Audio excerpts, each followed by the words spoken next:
സത്യനിഷേധികൾക്ക് ഉദാഹരണമായി ഖുർആനിൽ പറയപ്പെട്ട രണ്ട് സ്ത്രീകൾ, നൂഹ് നബി അലൈഹിസ്സലാം, ലൂത്ത് നബി അലൈഹിസ്സലാം എന്നിവരുടെ ഭാര്യമാർ.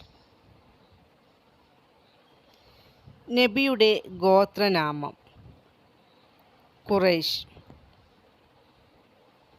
നബി സല്ലല്ലാഹു അലൈഹി വസല്ലമ തങ്ങളുടെ ഏറ്റവും വലിയ മുഅ്ജിസത്ത് വിശുദ്ധ ഖുർആൻ. നബി സല്ലല്ലാഹു അലൈഹി വസല്ലമയെ ശല്യം ചെയ്തയാളെ ഖുർആൻ 10ഓളം തവണ ആക്ഷേപിച്ചിട്ടുണ്ട്. ആരാണിയാൾ? വലീദ് ബിൻ മുഗീറ. നബി സല്ലല്ലാഹു അലൈഹി വസല്ലമയുടെ പേര് ഖുർആനിൽ എത്ര പ്രാവശ്യം വന്നിട്ടുണ്ട്? 4 പ്രാവശ്യം.